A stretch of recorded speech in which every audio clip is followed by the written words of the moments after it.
the call for Biden to step aside, I mean, there was a little pause, it kind of faded, obviously because of the assassination attempt against Donald Trump, but now it's re-emerged with vigor, hasn't it? It really has, and I think quality over quantity matters here, and that he's been fielding calls from really both sides of the aisle, but of course several members within the Democratic Party itself in the House, arguably in the Senate as well. But the real kind of top of the party, Nancy Pelosi, Chuck Schumer, Hakeem Jeffries, has really held to the party line, at least in terms of their public statements around President Biden's age and mental capacity as well.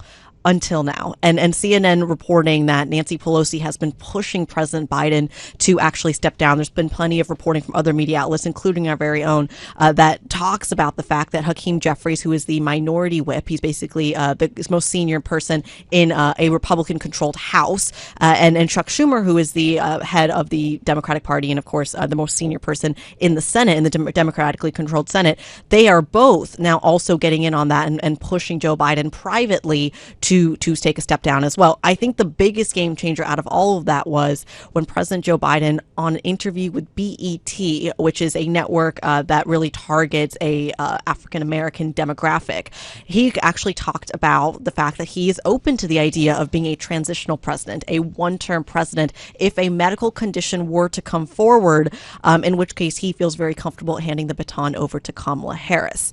Now, this was before his COVID diagnosis, of course, that he made those comments. Since then, we know that he has COVID and is recovering. But of course, this adds to some of the pressure around, to your point, the questions around his mental ability. I like the way you framed it in terms of quality over versus quantity, in terms of the names and just the sheer clout that they wield across this Democratic Party. And so the significance there in terms of how that has shifted. So, Kriti, what do we watch for next? He's off the campaign trail, as you said, at least for now, because of this COVID infection. What are we watching for next as to whether or not he weathers this latest flare-up in pressure, or whether this is, in fact, the watershed moment for this president? This very easily could be the watershed moment, and I've thrown cold water on it in our reporting up until now, because he himself has been so steadfast in saying, I'm not moving at all, simply because the DNC rules, Democratic National Committee rules, say the Democratic Party can't do anything about it because he's holding on to swing votes, electoral votes. So unless he himself says he's willing to step down, no one else can really shake that, given that he is the incumbent. The next steps from here come if he does step down, or if he does give more indications, and Kamala Harris is the one to step up to the plate, which he has kind of given his endorsement to. Who is her VP? Who is her running mate? And that's where the name Roy Cooper is starting to make the rounds. He's the governor of North Carolina. He's a well-respected member of the party, but not one that at this moment kind of overtakes Kamala Harris. And I think that was the concern when these questions about whether she could step up to the plate originally came. Let's think also about what's happening with the Republican camp. J.D. Vance, a senator for only about 18 months, he was on stage. He accepted the nomination to be VP. He was cracking jokes.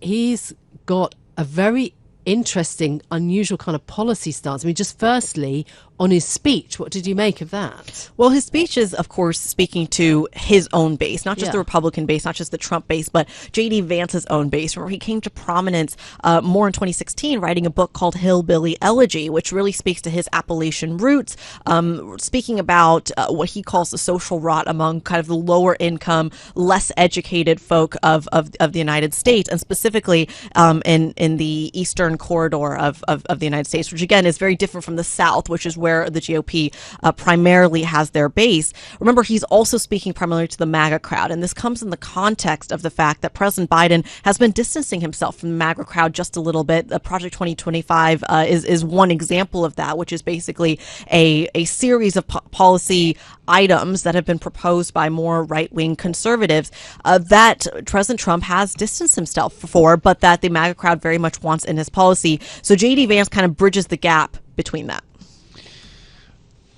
What do we know? If you're a Democratic strategist and you're sitting there looking at this alignment, do you take comfort from the fact that this seems to be a pairing that speaks to a narrower grouping in terms of the ability for this Trump ticket to appeal to a wider base? Have they just narrowed the lens for themselves?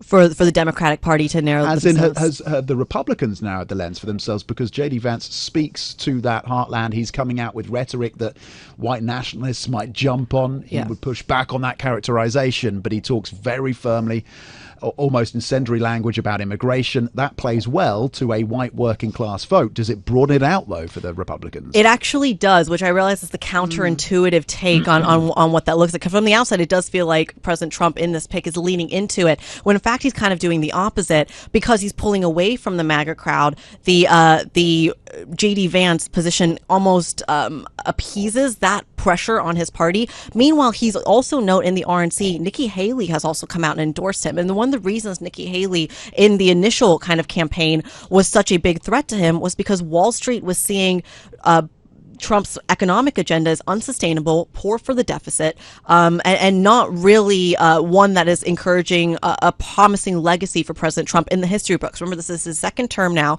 He needs to prove not only to his base, but to really all of America that he is not the chaotic president that he was in the first term. Yeah, I think that's really an interesting point that you make. You may think that it's narrowing it down for the Republicans, but actually that story of kind of the American dream that J.D. Vance talked about in his speech, I think sort of broadens things out. It is really interesting, the policy stance he talked about being against Wall Street barons. He's obviously talked about rethinking globalization, sort of anti-China. Of course, he's been heavily funded by some tech barons. Yes. So this is a campaign financing story as much as it is a political one. Look, there are many threads that we could discuss. Kriti, thank you so much for being with us. Bloomberg anchor Kriti Gupta then with the latest on the politics in the US.